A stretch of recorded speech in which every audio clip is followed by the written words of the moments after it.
നമസ്കാരം പ്രിയ പ്രേക്ഷകരെ, prime time ന്യൂസിലേക്ക് സ്വാഗതം. വെന്തുരുകി കേരളം.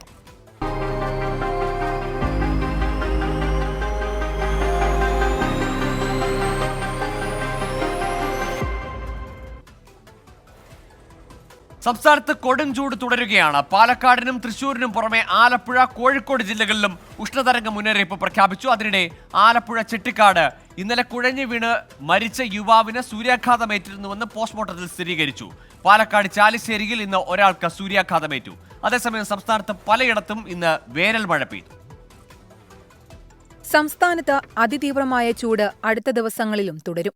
ഉഷ്ണതരംഗ മുന്നറിയിപ്പ് തുടരുന്ന പാലക്കാട് ഓറഞ്ച് അലർട്ടും ആലപ്പുഴ, തൃശൂർ, കോഴിക്കോട് ജില്ലകളിൽ യെല്ലോ അലർട്ടും പ്രഖ്യാപിച്ചു. ആലപ്പുഴയിൽ ആദ്യമായി രാത്രികാല ചൂട് മുന്നറിയിപ്പ് നൽകി. ആലപ്പുഴയിൽ ഇന്ന് കുറഞ്ഞ താപനില സാധാരണയേക്കാൾ 4.2 ഡിഗ്രി സെൽഷ്യസ് കൂടുതലാണ്.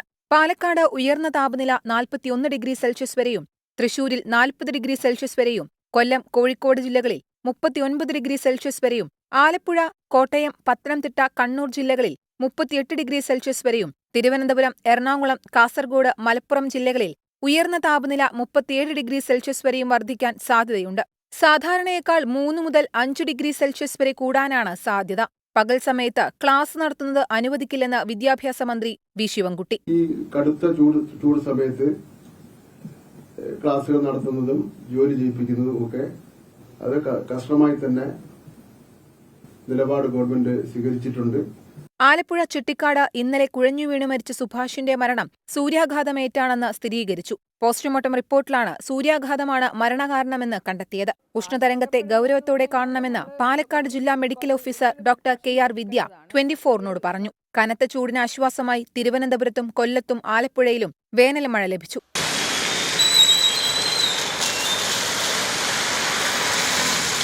കള്ളക്കടൽ പ്രതിഭാസത്തിന്റെ ഭാഗമായി കേരള, തെക്കൻ തമിഴ്നാട് തീരങ്ങളിൽ ഉയർന്ന തിരമാലയ്ക്കും കടലേറ്റത്തിനും സാധ്യതയുള്ളതിനാൽ മത്സ്യത്തൊഴിലാളികളും തീരദേശവാസികളും ജാഗ്രത പാലിക്കണം. 24 തിരുവനന്തപുരം. കൊടുംചൂടിനിടെ സംസ്ഥാനം അതിഗുരുതര വൈദ്യുതി പ്രതിസന്ധിയിൽ. നിയന്ത്രണം ഏർപ്പെടുത്തണമെന്നാണ് KSEB സർക്കാരിനോട് ആവശ്യപ്പെട്ടത്.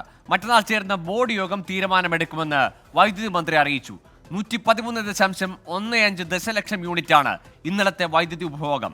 വോൾട്ടേജ് ക്ഷാമവും വൈദ്യുതി മുടക്കവും പതിവായതോടെ പലയിടത്തും ജനങ്ങൾ തെരുവിലിറങ്ങി പ്രതിഷേധിച്ചു. ചൂട് കൂടിയതിന് പിന്നാലെ സംസ്ഥാനത്തെ വൈദ്യുതി ഉപഭോഗവും കുതിച്ചുയർന്നു. 113.15 ദശലക്ഷം യൂണിറ്റാണ് ഇന്നലെ ഉപയോഗിച്ചത്. പീക്ക് സമയത്തെ വൈദ്യുതി ആവശ്യകത 5646 മെഗാവാട്ടായി ഉയർന്നു. 88.45 ദശലക്ഷം യൂണിറ്റാണ് ഇന്നലെ പുറത്തുനിന്നും എത്തിച്ചത്. ഉപയോഗം വർദ്ധിച്ചതോടെ പ്രസരണ വിതരണ മേഖല പ്രതിസന്ധിയിലായി. സംസ്ഥാനത്ത് പലയിടത്തും വൈദ്യുതി മുടക്കവും വോൾട്ടേജ് ക്ഷാമവും രൂക്ഷമായി. ഇതോടെയാണ് സംസ്ഥാനത്ത് വൈദ്യുതി നിയന്ത്രണം ഏർപ്പെടുത്താൻ ബോർഡ് സർക്കാരിനോട് ആവശ്യപ്പെട്ടത്. മെയ് 2 ചേരുന്ന ഉന്നതതല യോഗം ഇക്കാര്യത്തിൽ തീരുമാനമെടുക്കുമെന്ന് മന്ത്രി K. കൃഷ്ണൻകുട്ടി 24നോട് പറഞ്ഞു. 2-ാം തീയതി മീറ്റിംഗ് വിളിച്ചിട്ടുണ്ട്. പവർ സിറ്റുവേഷൻ്റെ സാഹചര്യം എന്താണെന്ന് വിലയിരുത്താൻ അന്ന് ചെയർമാൻ ഉൾപ്പെടെയുള്ളവരുണ്ടാവും. അവിടെ വെച്ചിട്ട് ഒരു തീരുമാനം ആലോചിച്ച് മുഖ്യമന്ത്രിയുമായി ആലോചിച്ച ശേഷം ഒരു തീരുമാനം പറയുന്നുണ്ടാവും. ലോഡ് കൂടുതലാകുമ്പോൾ പവർ ഡ്രിപ്പാകുന്നത്, സബ്സ്റ്റേഷനൊക്കെ ഡ്രിപ്പാകുമ്പോൾ അത് വീണ്ടും സ്റ്റാർട്ട് ചെയ്യണമെങ്കിൽ 1 മണിക്കൂർ വേണ്ടി വരും. ഇതാണ് ഇപ്പോൾ പ്രശ്നം ഇവിടെ നടക്കുന്നത്. പീക്ക് സമയമായ വൈകിട്ട് 6 മുതൽ രാത്രി 12 വരെ ഉപയോഗം വർദ്ധിച്ചതാണ് പ്രതിസന്ധിക്ക് കാരണം. ഇത് ട്രാൻസ്ഫോർമറുകളുടെ ലോഡ് കൂടുന്നതിനും ഫ്യൂസ് പോകാനും ഇടയാക്കുന്നു. വൈദ്യുതി മുടങ്ങാൻ കാരണം ഇതാണ്. ഇത് പൂർവ്വസ്ഥിതിയിലാക്കാൻ മണിക്കൂറുകൾ വേണം. പുറത്തുനിന്നും കൂടിയ വിലയ്ക്ക് വൈദ്യുതി വാങ്ങിയാലും വിതരണ ശൃംഖല താറുമാറായാൽ നിയന്ത്രണമില്ലാതെ മുന്നോട്ടു പോകാനാകില്ല എന്നാണ് ബോർഡിന്റെ നിലപാട്. അതേസമയം പലയിടങ്ങളിലും മുന്നറിയിപ്പില്ലാതെ വൈദ്യുതി മുടങ്ങുന്നതിൽ പ്രതിഷേധിച്ച് നാട്ടുകാർ തെരുവിലിറങ്ങി. കൊച്ചിയിലും മലപ്പുറത്തും KSEB ഓഫീസ് ഉപരോധിച്ചായിരുന്നു പ്രതിഷേധം. വോൾട്ടേജ് ക്ഷാമവും രൂക്ഷമാണ്.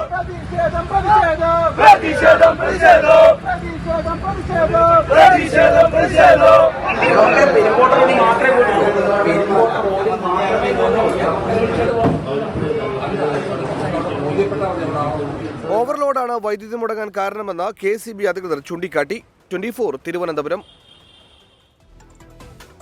ഉഷ്ണതരംഗത്തെ തുടർന്ന് 4 സംസ്ഥാനങ്ങളിൽ കേന്ദ്ര കാലാവസ്ഥാ നിരീക്ഷണ കേന്ദ്രം റെഡ് അലർട്ട് പ്രഖ്യാപിച്ചു. ആന്ധ്രാപ്രദേശ്, പശ്ചിമ ബംഗാൾ, ഒഡീഷ, ബീഹാർ സംസ്ഥാനങ്ങളിലാണ് റെഡ് അലർട്ട്. 4 സംസ്ഥാനങ്ങളിലും അതിതീവ്ര സാഹചര്യം 2 ദിവസം കൂടി തുടരും. തെലങ്കാന, കർണാടക, സിക്കിം സംസ്ഥാനങ്ങൾക്ക് ഓറഞ്ച് അലർട്ടും പ്രഖ്യാപിച്ചു.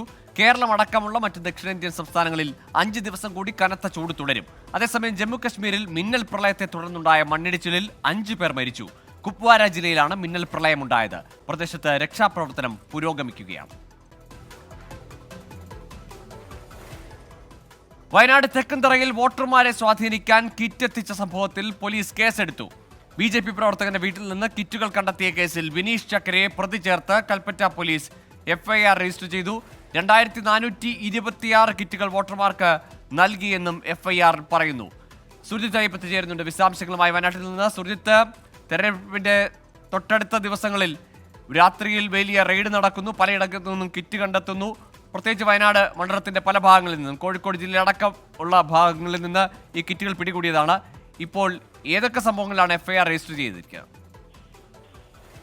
ഇതുമായി ബന്ധപ്പെട്ടൊരു സമഗ്ര അന്വേഷണം പോലീസ് നടത്തുന്നുണ്ട് ഗൂഗിൾ. വയനാട്ടിലെ കിറ്റ് വിവാദത്തിൽ ഇത് രണ്ടാമത്തെ കേസാണ് ഇപ്പോൾ പോലീസ് രജിസ്റ്റർ ചെയ്തിരിക്കുന്നത്. നേരത്തെ സുൽത്താൻ ബത്തേരി പോലീസ് ഒരു കേസ് FIR രജിസ്റ്റർ ചെയ്തിരുന്നു.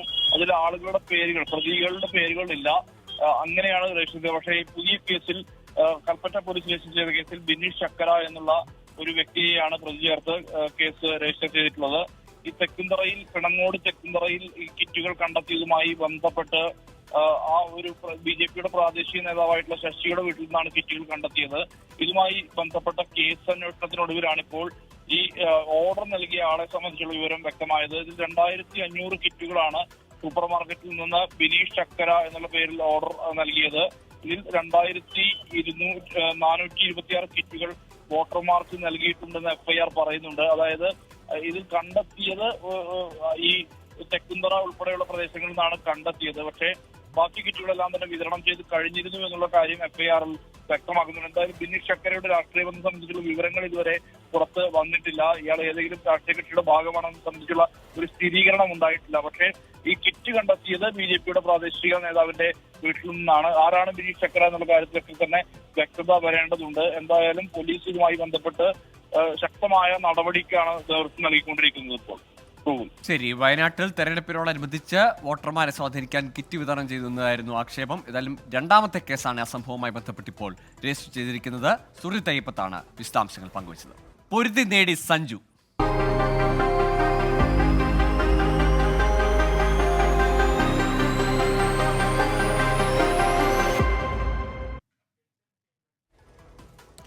T20 ലോകകപ്പിനുള്ള ഇന്ത്യൻ ടീമിൽ ഇടം നേടി മലയാള താരം സഞ്ജു സാംസൺ. ഋഷഭ് പന്തിനൊപ്പം വിക്കറ്റ് കീപ്പർ ബാറ്റ്സ്മാനായിട്ടാണ് സഞ്ജുവിനെ ഉൾപ്പെടുത്തിയത്.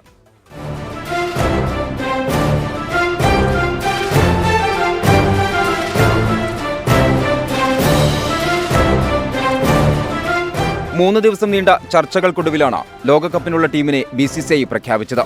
രോഹിത് ശർമ്മ നായകനാവുന്ന ടീമിൽ സൂപ്പർ താരങ്ങളായ വിരാട് കോഹ്ലിയും സൂര്യകുമാർ യാദവും സ്ഥാനമുറപ്പിച്ചു. ഹാർദിക് പാണ്ഡ്യയാണ് ഉപനായകൻ. യശസ്വി ജയ്സ്വാൾ, സഞ്ജു സാംസൺ, ശിവൻ ദൂബെ എന്നിവരാണ് നിരയിലെ യുവ സാന്നിധ്യം. ഋഷഭ് പന്താണ് ഒന്നാം വിക്കറ്റ് കീപ്പർ.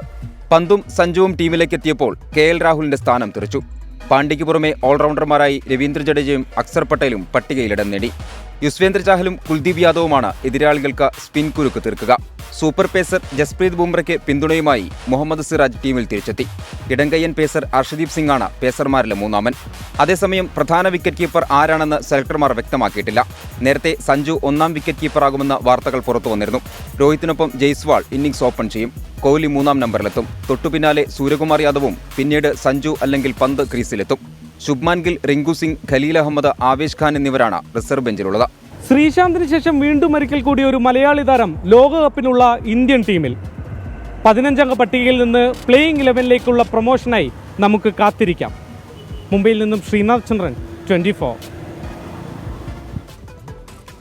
അല്പം വൈകിയെങ്കിലും സഞ്ജുവിന് അർഹതപ്പെട്ട അംഗീകാരം. 2020 ലോകകപ്പിൽ ഇന്ത്യൻ ജേഴ്സിയിൽ സഞ്ജു ഇറങ്ങും. ശ്രീശാന്തിന് ശേഷം കുട്ടി ക്രിക്കറ്റിലെ ലോക പോരാട്ടത്തിനിറങ്ങുന്ന മലയാളിയാവുകയാണ് തിരുവനന്തപുരത്തുകാരൻ Sanju V Samson. Moving across the stumps and then just a flick of the wrist sends the ball sailing over the rope and way into the stands, and he's delighted. He realizes the importance of ensuring that you notch up as many wins as possible.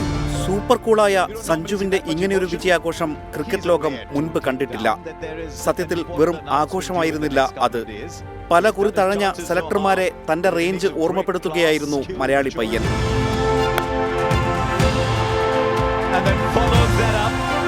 ഏതാണ്ട് 10 കൊല്ലമാകുന്നു Sanju Indian ടീമിനായി അരങ്ങേറ്റം കുറിച്ചിട്ട്. Guest റോളായിരുന്നു ഇക്കാലമത്രയും.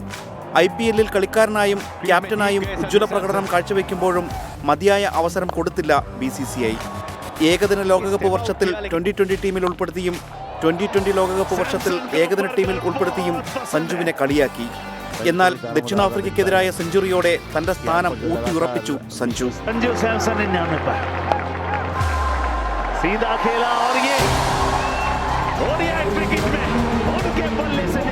എനിക്ക് ഇപ്പോഴും ഒരു സന്തോഷമോ സമാധാനമോ ഇല്ല.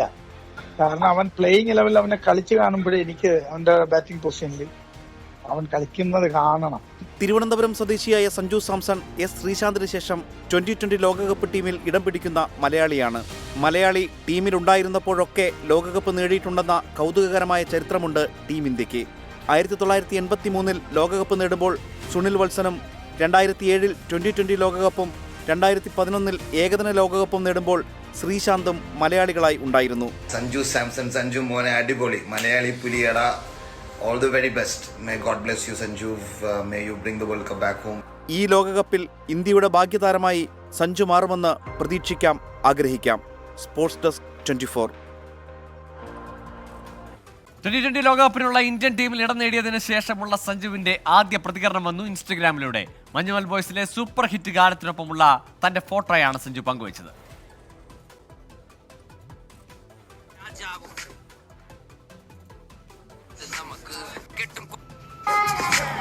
വിയർപ്പ് തുന്നിയിട്ട കുപ്പായം, അതിൽ നിറങ്ങൾ മങ്ങുകില്ല കട്ടായം. കിനാവ് കൊണ്ട് കെട്ടും കൊട്ടാരം, അതിൽ മന്ത്രി നമ്മൾ തന്നെ രാജാവും. ചെറിയ ഭൂമിയല്ല വിധിച്ചത് നമുക്ക് കെട്ടും. മറ്റു വാർത്തയിലേക്ക്. തിരുവനന്തപുരം മേയർ ആര്യ രാജേന്ദ്രനും ഭർത്താവ് സച്ചിൻ ദേവ് MLA-യും ജോലി തടസ്സപ്പെടുത്തിയെന്ന KSRTC ഡ്രൈവറുടെ പരാതിയിൽ പോലീസ് കേസെടുക്കില്ല. ഡ്രൈവർ യദു മോശമായി പെരുമാറിയെന്നാണ് പോലീസ് കണ്ടെത്തൽ. കമ്മീഷണർക്കും DGP-ക്കും യദു പരാതി നൽകി നിയമപരമായി നേരിടുമെന്ന് ആര്യ രാജേന്ദ്രനും വ്യക്തമാക്കി. വിഷയത്തെ ചൊല്ലി തിരുവനന്തപുരം കോർപ്പറേഷൻ കൗൺസിൽ യോഗത്തിൽ വാക്കേറ്റമുണ്ടായി. KSRTC ഡ്രൈവർ യദു സ്ത്രീത്വത്തെ അപമാനിക്കും വിധം പെരുമാറിയെന്ന മേയർ ആര്യ രാജേന്ദ്രന്റെ വാദം ശരിവയ്ക്കുകയാണ് പോലീസ്. ഡ്രൈവർ മോശമായി പെരുമാറിയതുകൊണ്ടാണ് ബസ് തടഞ്ഞതെന്നും അതിനാൽ ട്രിപ്പ് മുടങ്ങിയെന്ന പരാതിയിൽ കേസെടുക്കേണ്ടതില്ലെന്നുമാണ് പോലീസിന്റെ നിലപാട്. കോടതിയെ സമീപിക്കുമെന്ന വാർത്ത ഡ്രൈവർ യദു നിഷേധിച്ചു. ഇല്ല, ഇപ്പൊ ഇതിൽ ഒരു തീരുമാനം ഉണ്ടായില്ലെങ്കിൽ മാത്രമേ കോടതി സമീപിക്കൂ. ബസ് തടഞ്ഞതിൽ മേയർ MLA ദമ്പതികൾക്കെതിരെ KSRTCയും നിയമ നടപടി സ്വീകരിക്കില്ല. CCTV ദൃശ്യങ്ങൾ ഉൾപ്പെടെ പരിശോധിച്ച് പിഴവില്ലാത്ത റിപ്പോർട്ട് നൽകണമെന്ന് KSRTC വിജിലൻസ് ഓഫീസർക്ക് ഗതാഗത മന്ത്രി നിർദ്ദേശം നൽകി. വിഷയത്തെ ചൊല്ലി തിരുവനന്തപുരം കോർപ്പറേഷനിൽ BJP CPM കൗൺസിലർമാർ ഏറ്റുമുട്ടി.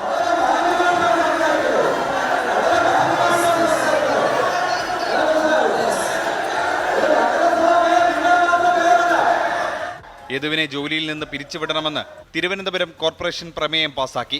കൗൺസിൽ യോഗത്തിന് ശേഷം വൈകാരികമായാണ് മേയർ ആര്യ രാജേന്ദ്രൻ മാധ്യമങ്ങളോട് പ്രതികരിച്ചത്.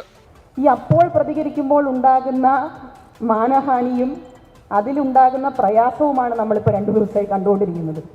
എനിക്ക് വലിയ പ്രയാസമുണ്ട്. ഞാൻ ഒരുപക്ഷെ തുടർന്ന് സംസാരിച്ചാൽ വികാരത്തോടു കൂടി ഞാനൊരു പ്രയാസത്തിൽ പോകുന്നുള്ളത് കൊണ്ട് ഞാൻ പല കാര്യങ്ങളും പറയുന്നില്ല.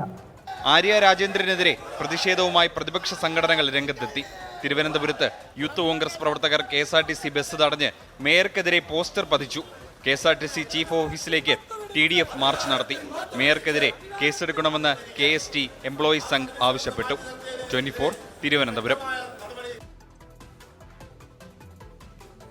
കൂടിക്കാഴ്ച വിവാദത്തിൽ LDF കൺവീനർ EP ജയരാജൻ നിയമ നടപടി തുടങ്ങി. TG നന്ദകുമാർ, BJP നേതാവ് ശോഭാ സുരേന്ദ്രൻ, KPCC അധ്യക്ഷൻ K സുധാകരൻ എന്നിവർക്ക് വക്കീൽ നോട്ടീസ് അയച്ചു. ആരോപണങ്ങൾ പിൻവലിച്ച് മാപ്പ് പറഞ്ഞില്ലെങ്കിൽ 2 കോടി രൂപ നഷ്ടപരിഹാരം നൽകണം. പത്രങ്ങളിലും വാർത്താ ചാനലുകളിലും നൽകിയ അഭിമുഖങ്ങളിലൂടെ ഇവർ EP ജയരാജനെതിരെ അപവാദം പ്രചരിപ്പിക്കുകയാണെന്നും നോട്ടീസിൽ പറയുന്നു. EP ജയരാജനുമായുള്ള തന്റെ സൗഹൃദം തടയാൻ ആർക്കും കഴിയില്ലെന്ന് ദലാൽ TG നന്ദകുമാർ. K സുധാകരനും ശോഭാ സുരേന്ദ്രനുമെതിരെ ഗൂഢാലോചനയ്ക്ക് DGP-ക്ക് പരാതി നൽകി. EP ജയരാജൻ ജാവ്ദേക്കർ കൂടിക്കാഴ്ചയിലെ CPI-യുടെ അതൃപ്തി പരിഹരിക്കാൻ CPIM നീക്കം തുടങ്ങി. CPIM EP ജയരാജനെ തൊടാത്തത് അഴിമതിയുടെ കൊട്ടാരം കത്തുമെന്ന് ഭയന്നെന്ന് K സുധാകരൻ പരിഹസിച്ചു. EP ജയരാജൻ ജാവ്ദേക്കർ കൂടിക്കാഴ്ചയ്ക്ക് പിന്നാലെ അതൃപ്തി പരസ്യമാക്കിയ CPI അനുനയിപ്പിക്കാൻ CPIM ശ്രമം തുടങ്ങി. EP-ക്കെതിരെ നടപടിയെടുക്കാത്തതിന്റെ കാരണം CPIയെ നേരിട്ട് ബോധ്യപ്പെടുത്താനാണ് നീക്കം. പാർട്ടി സംരക്ഷിച്ചെങ്കിലും EP-ക്കെതിരെ പ്രതിപക്ഷ വിമർശനത്തിന് അറുതിയില്ല. CPIM EP ജയരാജനെ തൊടാത്തത് അഴിമതിയുടെ കൊട്ടാരം കത്തുമെന്ന് ഭയന്ന കെ സുധാകരൻ. വളരെ ആരംഭത്തിൽ ഞാൻ പറഞ്ഞു ഒരു നടപടി ഉണ്ടാവില്ല. എന്താ കാരണം എന്നറിയോ? ജയരാജൻ ആ ഒരു അഴിമതിയുടെ കൊട്ടാരം കാത്തു സൂക്ഷിക്കുന്ന ഏറ്റവും പ്രധാനപ്പെട്ട ഒരു കക്ഷിയാണ്. അദ്ദേഹത്തെ തൊട്ടാൽ കത്തും, കൊട്ടാരം മൊത്തം കത്തും. കെ സുധാകരനും ശോഭാ സുരേന്ദ്രനും ചേർന്ന തനിക്കും EP ജയരാജനുമെതിരെ ഗൂഢാലോചന നടത്തിയെന്ന് കാണിച്ച ദല്ലാൽ നന്ദകുമാർ DGPക്ക് പരാതി നൽകി. ആരെങ്കിലും പറഞ്ഞാൽ അവസാനിപ്പിക്കാവുന്ന ബന്ധമല്ല EP-യുമായി ഉള്ളതെന്നും നന്ദകുമാർ. ഒരു ക്വാളിറ്റി ഇല്ല ശോഭയ്ക്ക്, തട്ടിപ്പുകാരി. EP ജയരാജൻ കണ്ടു, സംസാരിച്ചു. ഞാനത് നിഷേധിക്കുന്നില്ല, അധികം നിഷേധിക്കുന്നില്ല. അദ്ദേഹത്തെ BJP ചേർക്കാനാണ് ശോഭ പറഞ്ഞത് വൃത്തികേടാണെന്ന് പറയണം, സുധാകരൻ പറഞ്ഞതും. അങ്ങനെ ഒരു ഡയലോഗ് വച്ചിട്ടില്ല. EP കണ്ടതിനല്ല തെറ്റ്, എന്റെ കൂടെ കൂടിയതിനാണ് തെറ്റ്. ഇവർക്ക് ആർക്കെങ്കിലും എന്നോടുള്ള ബന്ധം ഉപേക്ഷിക്കാൻ പറ്റൂ? മുഖ്യമന്ത്രി അറിഞ്ഞുകൊണ്ടുള്ള പൊളിറ്റിക്കൽ ഡീലാണ് EP ജാവദേക്കർ കൂടിക്കാഴ്ചയെന്ന് രമേശ് ചെന്നിത്തല ആരോപിച്ചു. 24 കൊച്ചി. EP ജയരാജൻ പ്രകാശ് ജാവ്ദേക്കർ കൂടിക്കാഴ്ച വിവാദമായതിൽ BJP-യിലും പൊട്ടിത്തെറി. ശോഭാ സുരേന്ദ്രന്റെ പ്രസ്താവനകൾ പ്രകാശ് ജാവ്ദേക്കർ ദേശീയ നേതൃത്വത്തിന്റെ ശ്രദ്ധയിലെത്തിച്ചു. ശോഭയ്ക്കെതിരെ നടപടി ഉണ്ടായേക്കും. കേരള പ്രഭാരി ചുമതല ഒഴിയാൻ പ്രകാശ് ജാവ്ദേക്കർ താൽപര്യം അറിയിച്ചതായും സൂചനയുണ്ട്. EP ജയരാജൻ പ്രകാശ് ജാവ്ദേക്കർ കൂടിക്കാഴ്ചയെക്കുറിച്ച് ശോഭാ സുരേന്ദ്രൻ നടത്തിയ വെളിപ്പെടുത്തൽ BJP-ക്ക് ദേശീയ തലത്തിൽ തന്നെ അവമതിപ്പുണ്ടാക്കിയെന്നാണ് പാർട്ടിയിൽ തന്നെ ഒരു വിഭാഗത്തിന്റെ വിമർശനം. രഹസ്യ ചർച്ചകളെപ്പറ്റി പുറത്തു പറഞ്ഞത് ഇനിയുള്ള ചർച്ചകളെ ബാധിക്കുകയും ചെയ്യും. വിവാദം നേതാക്കളുടെ വിശ്വാസ്യതയെ ബാധിച്ചെന്നും പാർട്ടിയിൽ ആക്ഷേപമുയർന്നു. വാവിട്ട വാക്കിൽ ശോഭയ്ക്കെതിരെ നടപടിക്ക് സാധ്യതയെന്നാണ് പുറത്തുവരുന്ന വിവരം. ചർച്ച സ്ഥിരീകരിച്ച കെ സുരേന്ദ്രന്റെ നടപടിയിലും കേരള പ്രഭാരി പ്രകാശ് ജാവ്ദേക്കർക്ക് അതൃപ്തിയുണ്ട്. മെയ് ആദ്യവാരം തിരുവനന്തപുരത്ത് ജാവ്ദേക്കർ പങ്കെടുക്കുന്ന സംസ്ഥാന ഭാരവാഹി യോഗം വിഷയം ചർച്ച ചെയ്യും. കേരളത്തിന്റെ പ്രഭാരി ചുമതലയൊഴിയാൻ പ്രകാശ് ജാവ്ദേക്കർ താൽപര്യമറിയിച്ചെന്നാണ് റിപ്പോർട്ടുകൾ. തെരഞ്ഞെടുപ്പിന് ശേഷമുള്ള പുനഃസംഘടനയിൽ ജാവ്ദേക്കർ ഉണ്ടായേക്കില്ല. അതേസമയം ആരുമായും സംവദിക്കാനുള്ള അവകാശം പാർട്ടിയിലെ നേതാക്കൾക്കുണ്ടെന്നാണ് PK കൃഷ്ണദാസ് പ്രതികരിച്ചത്. ആരെയും സന്ദർശിക്കാനും ആരുമായിട്ട് സംവദിക്കാനും ഉള്ള പൂർണ്ണ സ്വാതന്ത്ര്യമുണ്ട്. പാർട്ടിക്കകത്ത് പാർട്ടി തീരുമാനിക്കേണ്ട കാര്യങ്ങളാണെങ്കിൽ അത് പാർട്ടിക്കകത്തെത്തും. ആ സമയത്ത് എല്ലാവരും അറിയും. വിവാദങ്ങൾക്കിടെ ശോഭാ സുരേന്ദ്രനും പ്രകാശ് ജാവ്ദേക്കറിനും പരോക്ഷ വിമർശനവുമായി BJP സംസ്ഥാന ഉപാധ്യക്ഷൻ P രഘുനാഥ് രംഗത്തെത്തി. കളങ്കിത കൂട്ടുകെട്ട് പൊതുപ്രവർത്തകർക്ക് ഭൂഷണമല്ലെന്നും BJP-യിൽ ആളെ ചേർക്കുന്നത് ദല്ലാളുമാരുമല്ലെന്നുമാണ് ഫേസ്ബുക്ക് കുറിപ്പ്. 24 കൊച്ചി. ലോക്സഭാ തെരഞ്ഞെടുപ്പ് പ്രഖ്യാപനത്തിന് പിന്നാലെ CPIM തൃശൂർ ജില്ലാ കമ്മിറ്റി പിൻവലിച്ച 1 കോടി രൂപ ബാങ്കിൽ തിരിച്ചടയ്ക്കാനായില്ല. പണം കണക്കിൽപ്പെടാത്തതാണെന്ന് ആദായ നികുതി വകുപ്പിന്റെ കണ്ടെത്തൽ. ജില്ലാ സെക്രട്ടറി MM വർഗീസിന്റെ മൊഴി ആദായ നികുതി വകുപ്പ് രേഖപ്പെടുത്തി. തെരഞ്ഞെടുപ്പ് പെരുമാറ്റച്ചട്ടം നിലനിൽക്കെയായിരുന്നു ജില്ലാ കമ്മിറ്റി 1 കോടി രൂപ ബാങ്ക് ഓഫ് ഇന്ത്യയിലെ അക്കൗണ്ടിൽ നിന്നും പിൻവലിച്ചത്. ഇത് ചട്ടവിരുദ്ധമാണെന്നായിരുന്നു ആദായ നികുതി വകുപ്പിന്റെ കണ്ടെത്തൽ. പണം ചിലവാക്കരുതെന്ന് നിർദ്ദേശവും നൽകിയിരുന്നു. പണം തിരിച്ചടയ്ക്കാനെത്തിയപ്പോഴാണ് വീണ്ടും ആദായ നികുതി വകുപ്പിന്റെ ഇടപെടൽ. കണക്കിൽപ്പെടാത്ത പണമെന്ന് കണ്ടെത്തിയതോടെ തിരിച്ചടയ്ക്കാനായില്ല. ആദായ നികുതി വകുപ്പ് പിടിച്ചെടുത്ത പണം ബാങ്കിൽ സൂക്ഷിച്ചിരിക്കുകയാണ്. അതേസമയം എൻഫോഴ്സ്മെന്റ് ഡയറക്ടറേറ്റിന്റെ ചോദ്യം ചെയ്യലിന്റെ തുടർ നടപടി മാത്രമാണ് ഇന്നുണ്ടായതെന്നായിരുന്നു ജില്ലാ സെക്രട്ടറി MM വർഗീസിന്റെ പ്രതികരണം.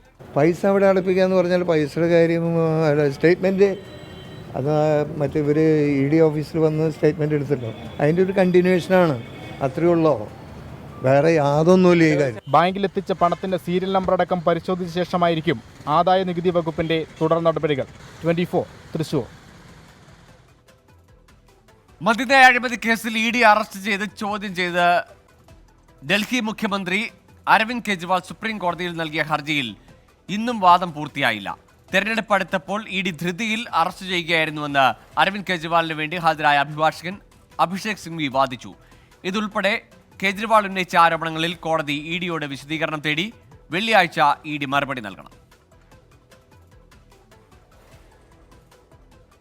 മദ്യനയ അഴിമതി കേസിൽ ഡൽഹി മുൻ ഉപമുഖ്യമന്ത്രി മനീഷ് സിസോദിയയ്ക്ക് തിരിച്ചടി. അന്വേഷണവുമായി ബന്ധപ്പെട്ട് CBIയും EDയും രജിസ്റ്റർ ചെയ്ത കേസുകളിൽ മനീഷ് സിസോദിയ സമർപ്പിച്ച രണ്ടാമത്തെ ജാമ്യാപേക്ഷയും റൌസ് അവന്യൂ കോടതി തള്ളി. 2 കേസുകളിലും സിസോദിയ ഇപ്പോൾ ജുഡീഷ്യൽ കസ്റ്റഡിയിലാണ്. ED CBI കേസുകളിൽ വിചാരണ കോടതിയും ഡൽഹി ഹൈക്കോടതിയും സുപ്രീം കോടതിയും സിസോദിയയ്ക്ക് നേരത്തെ ജാമ്യം നിഷേധിച്ചിരുന്നു. മൈക്രോ ഫിനാൻസ് കേസിൽ SNDP യോഗം ജനറൽ സെക്രട്ടറി വെള്ളാപ്പള്ളി നടേശന് തിരിച്ചടി. കേസിൽ തുടരന്വേഷണം നടത്താൻ തിരുവനന്തപുരം വിജിലൻസ് പ്രത്യേക കോടതി ഉത്തരവിട്ടു. മുൻ മുഖ്യമന്ത്രി VS അച്യുതാനന്ദൻ നൽകിയ ഹർജിയിലാണ് നടപടി. അഴിമതി നടന്നിട്ടില്ലെന്ന വിജിലൻസിന്റെ റിപ്പോർട്ട് കോടതി നിരാകരിച്ചു. 3 മാസത്തിനകം അന്വേഷണം പൂർത്തിയാക്കാനും നിർദ്ദേശമുണ്ട്. ഇനി ലോക്സഭാ തെരഞ്ഞെടുപ്പ് വാർത്തകൾ. ICL FinCorp 24 ഇലക്ഷൻ സമർപ്പിക്കുന്നത് ICL FinCorp, the intelligent choice. Powered by Asset, responsibly yours. Laza Premium Gold, the universe's finest ice cream. In association with Durashine Roof and Wall Sheets, ഒരു ടാറ്റ BlueScope സ്റ്റീൽ ഉൽപ്പന്നം. ACCA CMA CA പഠിച്ച് ജയിക്കാനുള്ള ശരിയായ മാർഗം. Elance 0% പണിക്കൂലി, 100% സന്തോഷം. Al Muqtadir Jewelry Group, India, UAE. MGM Group of Institutions.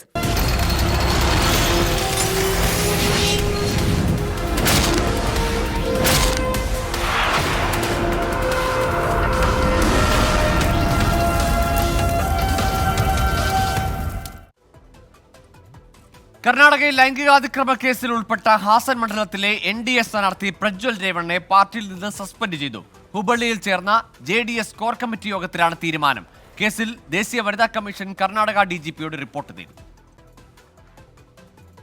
രണ്ടാം ഘട്ട തെരഞ്ഞെടുപ്പിന് 3 ദിവസം മുമ്പാണ് സാമൂഹിക മാധ്യമങ്ങളിൽ പ്രജ്വൽ രേവണ്ണയുടെ അശ്ലീല ദൃശ്യങ്ങൾ പ്രത്യക്ഷപ്പെട്ടത്. മോർഫ് ചെയ്തതാണെന്ന് JDS ആദ്യം വാദിച്ചു. എന്നാൽ പീഡനത്തിനിരയായ വീട്ടുജോലിക്കാരി പരാതിയുമായി രംഗത്തു വന്നു. കർണാടക സർക്കാർ പ്രത്യേക സംഘത്തെ രൂപീകരിച്ച് അന്വേഷണം ആരംഭിച്ചു. വിഷയം കോൺഗ്രസ് രാഷ്ട്രീയായുധമാക്കിയതോടെ പ്രജ്വലിനെതിരെ നടപടി വേണമെന്ന് JDSലെ ഭൂരിഭാഗം നേതാക്കളും ആവശ്യപ്പെട്ടു. തെരഞ്ഞെടുപ്പിൽ തിരിച്ചടിയാകുമെന്ന് കണ്ടതോടെ BJPയും നിലപാട് കടുപ്പിച്ചു. ഒടുവിൽ അടിയന്തര യോഗം ചേർന്ന പ്രജ്വലിനെതിരെ നടപടി. This is shameful issue. I am not protecting any person. In this kind of things, we are protested. We have fight against this kind of illegal things. We are not for that. പ്രജ്വലിനെതിരായ case ദൗർഭാഗ്യകരമെന്ന് കേന്ദ്ര ആഭ്യന്തരമന്ത്രി അമിത്ഷാ പ്രതികരിച്ചു.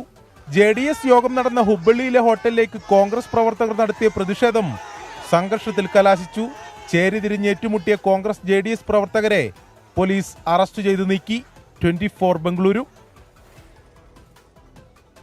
ലോക്സഭാ തെരഞ്ഞെടുപ്പിന്റെ രണ്ടാം ഘട്ടം പിന്നിട്ടപ്പോൾ സംവരണത്തിൽ കേന്ദ്രീകരിച്ച് NDAയുടെയും India മുന്നണിയുടെയും പ്രചാരണം. ഭരണത്തുടർച്ചയുണ്ടായാൽ സംവരണം ഇല്ലാതാക്കുമെന്ന് India മുന്നണി ജനങ്ങളെ തെറ്റിദ്ധരിപ്പിക്കുകയാണെന്ന് BJP ആരോപിച്ചു. റായ്ബറേലിയിലും അമേഠിയിലും കോൺഗ്രസ് സ്ഥാനാർത്ഥി ആരാകുമെന്നതിൽ സസ്പെൻസ് തുടരുകയാണ്. മെയ് 7 മൂന്നാം ഘട്ട തെരഞ്ഞെടുപ്പിൽ ജനവിധി തേടുന്ന NDA സ്ഥാനാർത്ഥികൾക്ക് പ്രധാനമന്ത്രി നരേന്ദ്രമോദി കത്തയച്ചു. SC, ST, OBC വിഭാഗങ്ങളുടെ സംവരണം തട്ടിയെടുത്ത് വോട്ട് ബാങ്കിന് നൽകാനാണ് ഇന്ത്യ സഖ്യത്തിന്റെ ലക്ഷ്യമെന്ന് കത്തിൽ ആരോപിക്കുന്നു. അനന്തരാവകാശ നികുതി പോലുള്ള അപകടകരമായ ആശയങ്ങളെ കോൺഗ്രസ് പിന്തുണയ്ക്കുന്നു. ഇത് സാധാരണ തെരഞ്ഞെടുപ്പല്ലെന്ന് വോട്ടർമാരെ അറിയിക്കണമെന്നും പ്രധാനമന്ത്രി കത്തിൽ ആഹ്വാനം ചെയ്യുന്നു. BJP സംവരണം നിർത്തലാക്കുമെന്ന് പ്രതിപക്ഷം തെറ്റിദ്ധാരണ പരത്തുകയാണെന്ന് കേന്ദ്ര ആഭ്യന്തരമന്ത്രി അമിത്ഷാ കുറ്റപ്പെടുത്തി. ആദ്യ 2 ഘട്ട വോട്ടെടുപ്പ് കഴിഞ്ഞപ്പോൾ തന്നെ BJPക്ക് 100 സീറ്റ് ഉറപ്പായെന്ന് അവകാശപ്പെട്ട അമിത്ഷാ 400 സീറ്റ് ഭരണഘടന തിരുത്താനല്ലെന്ന് വിശദീകരിച്ചു. BJP വീണ്ടും അധികാരത്തിലെത്തിയാൽ പിന്നാക്കക്കാർക്ക് സംവരണവും തൊഴിലും സ്വത്തവകാശവും ഉറപ്പാക്കുന്ന ഭരണഘടന കീറിയെറിയുമെന്ന് മധ്യപ്രദേശിൽ രാഹുൽ ഗാന്ധി പ്രസംഗിച്ചു. अगर आप रिजर्वेशन के खिलाफ हो तो आपको ना अग्निवीर योजना लानी थी, ना प्राइवेटाइजेशन करना चाहिए, ना आपको ठेकेदारी प्रथा लागू करनी चाहिए. ये सब के सब काम रिजर्वेशन के खिलाफ काम करे जा रहे हैं. മെയ് 3 മുൻപേ നാമനിർദ്ദേശ പത്രിക സമർപ്പിക്കണമെന്നിരിക്കെ റായ്ബറേലിയിലും അമേഠിയിലും സ്ഥാനാർത്ഥികളെ തീരുമാനിക്കാൻ കോൺഗ്രസിന് കഴിഞ്ഞിട്ടില്ല. ഡൽഹിയിൽ PCC അധ്യക്ഷന്റെ താത്കാലിക ചുമതല ദേവേന്ദർ യാദവിന് നൽകി. കനയ്യകുമാറിന്റെ സ്ഥാനാർത്ഥിത്വത്തിൽ പ്രതിഷേധിച്ച് അരവിന്ദർ സിംഗ് ലവ്ലി രാജിവെച്ച സാഹചര്യത്തിലാണ് ദേവേന്ദർ യാദവിന് താത്കാലിക ചുമതല നൽകിയത്. തെലങ്കാനയിൽ ലോക്സഭാ തെരഞ്ഞെടുപ്പിനായി കോൺഗ്രസ് നിരീക്ഷകരെ നിയോഗിച്ചു. 11 അംഗ നിരീക്ഷകരുടെ പട്ടികയിൽ കൊടിക്കുന്നിൽ സുരേഷ്, രാജ്മോഹൻ ഉണ്ണിത്താൻ, ഷാഫി പറമ്പിൽ, ഹൈബി ഈഡൻ എന്നിവരുമുണ്ട്. News desk 24. തന്റെ പേരിൽ വ്യാജ വീഡിയോ പ്രചരിപ്പിക്കുന്നതിന് പിന്നിൽ രാഹുൽ ഗാന്ധി എന്ന ആരോപണവുമായി അമിത്ഷാ. സ്നേഹത്തിന്റെ കടയിൽ വ്യാജ വീഡിയോ വിൽപ്പനയാണെന്ന് കോൺഗ്രസ് നടത്തുന്ന പരിഹാസവുമായി പ്രധാനമന്ത്രി നരേന്ദ്രമോദി രംഗത്തെത്തി. ആളുകളെ അപകീർത്തിപ്പെടുത്തുന്നതിൽ വൈദഗ്ധ്യം BJPക്കെന്നായിരുന്നു AICC അധ്യക്ഷൻ മല്ലികാർജ്ജുൻ ഖർഗെയുടെ മറുപടി. അതേസമയം വ്യാജ വീഡിയോ കേസിൽ കോൺഗ്രസ് MLA ജിഗ്നേഷ് മേവാനിയുടെ PA അടക്കം 2 പേർ അറസ്റ്റിലായി. സംവരണം എടുത്തുമാറ്റാൻ BJP തീരുമാനിച്ചതായി അമിത്ഷാ പറയുന്നതാണ് പ്രചരിച്ച വ്യാജ വീഡിയോ. തോൽക്കുമെന്ന നിരാശയിൽ കോൺഗ്രസ് നേതാക്കളാണ് വ്യാജ വീഡിയോ പ്രചരിപ്പിക്കുന്നതെന്ന് അമിത്ഷാ പറയുന്നു. ബുദ്ധികേന്ദ്രം രാഹുൽ ഗാന്ധി നേതൃത്വത്തിൽ രാഹുൽ എത്തിയതു മുതൽ കോൺഗ്രസിന്റെ രാഷ്ട്രീയം അധപ്പതിച്ചു. कुछ दिन से कांग्रेस पार्टी ने हमारे 4 से 400 पार के लक्ष्य को ट्विस्ट करना शुरू किया है. उन्होंने एक प्रकार से 400 पार के लक्ष्य को संविधान बदलने के लिए ये लक्ष्य है और दूसरा एक अपप्रचार कर रहे हैं कि भारतीय जनता पार्टी 400 पार करने के बाद ആരക്ഷൺ കോ സമാപ്ത്. മഹാരാഷ്ട്രയിലെ പ്രചാരണ റാലിയിൽ നരേന്ദ്രമോദിയും ഇതേ ആരോപണം ആവർത്തിച്ചു. സ്നേഹത്തിന്റെ കടവഴി വ്യാജ വീഡിയോ വിൽപ്പനയാണ് കോൺഗ്രസിന്റെ പണി. AI ഉപയോഗിച്ച് തന്റെ വ്യാജ വീഡിയോയും നിർമ്മിക്കുന്നതായി മോദി പറഞ്ഞു. झूठ नहीं चलता है तो हमारे चेहरा उसको उपयोग करके आर्टिफिशियल इंटेलिजेंस का उपयोग करके उनकी मोहब्बत की दुकान में फेक वीडियो बिकने लगे हैं. വ്യാജ വീഡിയോകൾ നിർമ്മിക്കാനും സമൂഹ മാധ്യമങ്ങളിലൂടെ ആളുകളെ അപകീർത്തിപ്പെടുത്താനും വൈദഗ്ധ്യമുള്ളത് BJPക്കെന്ന് AICC അധ്യക്ഷൻ മല്ലികാർജുൻ ഖർഗെ തിരിച്ചടിച്ചു. അതേസമയം വ്യാജ വീഡിയോ കേസിൽ 2 പേർ കൂടി ഇന്ന് അറസ്റ്റിലായി. അഹമ്മദാബാദ് പോലീസ് അറസ്റ്റ് ചെയ്തവരിൽ ഒരാൾ കോൺഗ്രസ് MLA ജിഗ്നേഷ് മേവാനിയുടെ PA ആണ്. BJP IT സെൽ പുറത്തിറക്കുന്ന വ്യാജ വീഡിയോകൾക്കെതിരെ എന്തുകൊണ്ട് നടപടിയില്ലെന്ന് മേവാനിയും ചോദിച്ചു. കേസിൽ തെലങ്കാന മുഖ്യമന്ത്രി രേവന്ത് റെഡ്ഡിയോട് നാളെ ചോദ്യം ചെയ്യലിന് ഹാജരാകാൻ ഡൽഹി പോലീസ് ആവശ്യപ്പെട്ടിട്ടുണ്ട്. എന്നാൽ മുഖ്യമന്ത്രിയെ ചോദ്യം ചെയ്യാനുള്ള നീക്കത്തെ രാഷ്ട്രീയമായി നേരിടാനാണ് കോൺഗ്രസിന്റെ തീരുമാനം. 24 മുംബൈ. ഇപ്പോൾ വരുന്ന വാർത്ത, UAE-യിൽ വീണ്ടും മഴയ്ക്ക് സാധ്യതയെന്ന് മുന്നറിയിപ്പ്. വ്യാഴം വെള്ളി ദിവസങ്ങളിലാണ് മഴയ്ക്ക് സാധ്യത. വിവരങ്ങളുമായി അരുൺ പാറാട്ട് ചേരുന്നുണ്ട്. അരുൺ, ഏപ്രിൽ 14-15 ദിവസങ്ങളിലുണ്ടായ മഴ, വെള്ളപ്പൊക്കം, അതിൻ്റെ കെടുതികൾ, അതിൽ നിന്ന് ഇപ്പോഴും ആ നഗരം മുക്തമായിട്ടില്ല. അപ്പോഴാണ് പുതിയ മുന്നറിയിപ്പ് വരുന്നത്.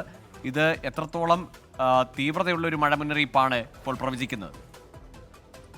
നോബൽ, രാജ്യത്ത് വീണ്ടും പരക്കെ മഴ ലഭിക്കുമെന്നുള്ള മുന്നറിയിപ്പ് തന്നെയാണ് ഇപ്പോൾ കാലാവസ്ഥാ നിരീക്ഷണ കേന്ദ്രം നൽകിയിരിക്കുന്നത്. നാളെ രാത്രി മുതൽ അലൈൻ, അബുദാബി എന്നിവിടങ്ങളിൽ ആദ്യം മഴ ലഭിക്കും. പിന്നീട് Dubai, Sharjah, ഉമ്മൽ Qurain, Ras al Khaimah തുടങ്ങിയ എല്ലാ സ്ഥലങ്ങളിലേക്കും ഈ മഴ വ്യാപിക്കുമെന്നാണ് കാലാവസ്ഥാ നിരീക്ഷണ കേന്ദ്രം അറിയിക്കുന്നത്. കഴിഞ്ഞ 2 ദിവസമായി രാജ്യത്തിന്റെ പല ഭാഗങ്ങളിലും ഒറ്റപ്പെട്ട മഴ ലഭിക്കുന്നുണ്ട്. എന്നാൽ ഇത് വ്യാഴാഴ്ചയും വെള്ളിയാഴ്ചയും ശക്തമാകുമെന്നും എല്ലായിടങ്ങളിലും പരക്കെ മഴ ലഭിക്കുമെന്നാണ് മുന്നറിയിപ്പിൽ വ്യക്തമാക്കുന്നത്. എന്തായാലും മഴ മുന്നറിയിപ്പിന്റെ പശ്ചാത്തലത്തിൽ രാജ്യത്തെ ദുരന്ത നിവാരണ അതോറിറ്റിയും അതോടൊപ്പം തന്നെ ആഭ്യന്തര മന്ത്രാലയം എല്ലാവരും ഇന്ന് സംയുക്ത യോഗം ചേർന്നിരുന്നു. സ്ഥിതിഗതികളെല്ലാം തന്നെ കൃത്യമായി വിലയിരുത്തുന്ന സാഹചര്യം ഉണ്ടായിരുന്നു. എല്ലാവിധ മുന്നറിയിപ്പുകളും സ്വീകരിച്ചിട്ടുണ്ട് എന്നാണ് അധികൃതർ അറിയിച്ചിരിക്കുന്നത്. എന്തായാലും ഗോകുൽ സൂചിപ്പിച്ചതുപോലെ ഈ കഴിഞ്ഞ 16-ാം തീയതി വരെ രാജ്യത്ത് വലിയ തോതിലുള്ള ഒരു മഴ ലഭിച്ചിരുന്നു. എന്നാൽ ഇത്തരത്തിലുള്ള ഒരു അതിശക്തമായ മഴ ഉണ്ടാകില്ല എന്ന് തന്നെയാണ് അധികൃതർ അറിയിക്കുന്നത്. അതോ അതിനാൽ തന്നെ ആശങ്കപ്പെടേണ്ട യാതൊരു സാഹചര്യമില്ല എന്നും കാലാവസ്ഥാ നിരീക്ഷണ കേന്ദ്രം വ്യക്തമാക്കിയിട്ടുണ്ട്. എന്തായാലും ഈ ഒരു മഴ മുന്നറിയിപ്പിന്റെ പശ്ചാത്തലത്തിൽ വ്യാഴം വെള്ളി ദിവസങ്ങളിൽ ദുബായിലെ സ്വകാര്യ സ്കൂളുകളിൽ ഇപ്പോൾ ഓൺലൈൻ പഠനം പ്രഖ്യാപിച്ചിട്ടുണ്ട്. ഈ കാലാവസ്ഥയുടെ പ്രതികൂല സാഹചര്യത്തിൽ എല്ലാ ആളുകളുടെയും സുരക്ഷ ഉറപ്പാക്കാൻ ബന്ധപ്പെട്ട അധികാരികൾ നൽകുന്ന എല്ലാതരം സുരക്ഷാ മാർഗനിർദ്ദേശങ്ങളും പൊതുജനങ്ങൾ പാലിച്ചിരിക്കണമെന്നാണ് ആഭ്യന്തര മന്ത്രാലയം പൊതുജനങ്ങളോട് ഇപ്പോൾ അഭ്യർത്ഥിച്ചിരിക്കുന്നത്. എന്തായാലും കഴിഞ്ഞ തവണ ലഭിച്ചതുപോലെയുള്ള അതിശക്തമായ മഴ ഉണ്ടാകില്ല, ജനങ്ങൾ ആശങ്കപ്പെടേണ്ട സാഹചര്യമില്ല എന്ന് തന്നെയാണ് നമുക്കിപ്പോൾ മനസ്സിലാക്കാൻ സാധിക്കുന്നത്. ഗോകുൽ, അരുൺ, ഒരു കാര്യം കൂടി, മുൻപൊരു അനുഭവം, ഏതാണ്ട് 15 ദിവസത്തിനപ്പുറം ഒരു ഏറ്റവും മോശമായ ഒരു കാലാവസ്ഥ അനുഭവമുണ്ട്. അതുകൊണ്ട് തന്നെ പൊതുവെ ആളുകൾക്കൊക്കെ ഒരു മുൻകരുതൽ അല്ലെങ്കിൽ അവരൊരു തയ്യാറെടുപ്പൊക്കെ നടത്തുന്നുണ്ടാവല്ലോ അല്ലേ? തീർച്ചയായും അതിനായുള്ള മുന്നൊരുക്കുന്ന യോഗമാണ് ഇന്നിപ്പോൾ നടന്നിരിക്കുന്നത്. എല്ലാ വ്യക്തികളുടെയും സുരക്ഷ ഉറപ്പാക്കാൻ ഇപ്പോൾ എല്ലാതരം മാർഗനിർദ്ദേശങ്ങളും നൽകിയിട്ടുണ്ട് എന്ന് തന്നെയാണ് അധികൃതർ കൃത്യമായി തന്നെ അറിയിച്ചിരിക്കുന്നത്. ഇന്നിപ്പോൾ ആഭ്യന്തര മന്ത്രാലയവും അതോടൊപ്പം തന്നെ നാഷണൽ സെന്റർ ഫോർ മെറ്റീരിയോളജി തുടങ്ങിയ സർക്കാർ ഏജൻസികൾ എല്ലാവരും തന്നെ ഇന്നിപ്പോൾ യോഗത്തിൽ പങ്കെടുത്തിരുന്നു. കഴിഞ്ഞ ആഴ്ച ഉണ്ടായ മഴക്കെടുതിയിൽ നിന്ന് എന്തായാലും രാജ്യം ഇപ്പോൾ പൂർവ്വസ്ഥിതിയിലേക്ക് തന്നെ വന്നിരിക്കുകയാണ്. എന്തായാലും കഴിഞ്ഞ ആഴ്ച ഉണ്ടായതുപോലെയുള്ള ആശങ്കപ്പെടേണ്ട സാഹചര്യം ഇല്ല എന്ന് തന്നെയാണ് കാലാവസ്ഥാ നിരീക്ഷണ കേന്ദ്രം വ്യക്തമാക്കുന്നത്. ഗൂഗിൾ, ശരി, ഏതായാലും പ്രവാസികളൊക്കെ തയ്യാറെടുത്ത് തന്നെ മുൻകൂട്ടി ഈ ഒരു മഴ സാഹചര്യത്തെ മുന്നിൽ കണ്ടുകൊണ്ട് തന്നെയാണ് നിൽക്കുന്നത്. കാരണം കഴിഞ്ഞ 14, 15, 16 തീയതികളിൽ ഉണ്ടായ അനുഭവം ഒമാനിലും ഒപ്പം UAE-യിലും ഒക്കെ ഉണ്ടായ ഏറ്റവും മോശപ്പെട്ട കാലാവസ്ഥാ സാഹചര്യത്തെ കടന്നുപോയവരാണ്. അതിൻ്റെ ബുദ്ധിമുട്ടുകൾ ഇപ്പോഴും അനുഭവിക്കുന്നുണ്ടെങ്കിൽ പോലും ഇനി വരുന്ന മുന്നറിയിപ്പിനെ അതുകൊണ്ട് തന്നെ ജാഗ്രതയോടുകൂടിയാണ് അവർ കാണുന്നത്. കൂടുതൽ മുൻകരുതലുകൾ സ്വീകരിച്ചുകൊണ്ട് സുരക്ഷിതമായി ഇരിക്കാനുള്ള തയ്യാറെടുപ്പുകൾ നടത്താനുള്ള നിർദ്ദേശമാണ് വന്നിരിക്കുന്നത്. അരുൺ പാറാട്ടാണ് ദുബൈയിൽ നിന്ന് വിശദാംശങ്ങൾ നൽകിയത്. കെനിയയിൽ വെള്ളപ്പൊക്കത്തിൽ മരിച്ചവരുടെ എണ്ണം 50 കടന്നു. കനത്ത മഴയിൽ രാജ്യത്തിന്റെ വിവിധ ഭാഗങ്ങൾ വെള്ളത്തിനടിയിലാണ്. പ്രളയം തകർത്ത മത്താരേച്ചേരിയിലെ നിന്ന് 24 പ്രതിനിധി ഷെറി യോഹനൻ തയ്യാറാക്കിയ റിപ്പോർട്ടിലേക്ക്. ഞാനിപ്പോൾ കെനിയയിലെ പ്രളയവും മഴയും ഒരുപാട് ബാധിച്ചിരിക്കുന്ന ഒരു സ്ഥലത്താണ് നിൽക്കുന്നത്. ഇവിടുത്തെ മിക്ക വീടുകളും ഈ വെള്ളം കാരണം തകർന്നിരിക്കുകയാണ്. കാരണം ഇതൊരു മഴയത്ത് വന്ന് കയറിയിരിക്കുന്ന ഒരു വെള്ളമാണ്. ഇതെല്ലാം ഇവിടെ കാണുന്ന വീടുകളെല്ലാം തകർന്നിരിക്കുന്ന അവസ്ഥയിലാണ്. ഇവിടെ താമസിക്കുന്ന ജേക്കബ് ഇവിടുത്തെ അവസ്ഥയെക്കുറിച്ച് പറയും. Hi, this is Madare, that is a slum that is in Nairobi, Kenya. This is the effect and the aftermath of the floods. Like people are living here and they no longer have houses to live on. There were children here that are now camping at the nearby schools. So the situation is pathetic, but we are hopeful that things will get better. So the other area, this is one of the areas that was affected, but the whole of Madare area, the people living around the rivers were really affected with this flood. But we are hopeful that things will be okay, things will be better. Thank you Jacob. ഇത് മത്താരെ എന്ന് പറയുന്ന ഒരു area ആണ്. പക്ഷെ നമ്മുടെ മലയാളികൾ താമസിക്കുന്ന വെസ്റ്റ്ലാൻഡ്സ്, പാർക്ക്ലാൻഡ്സ് എന്ന് പറയുന്ന സൈഡിലൊന്നും വലിയതായിട്ട് ബാധിച്ചിട്ടില്ല. ഇവിടെ ഏകദേശം 120 മരണത്തോളം റിപ്പോർട്ട് ചെയ്തിട്ടുണ്ട്. പക്ഷെ മലയാളികളെല്ലാം സുരക്ഷിതമായിട്ടിരിക്കുന്നു അവരവരുടെ ജോലികളിൽ. ഷെറി, 24 കെനിയ.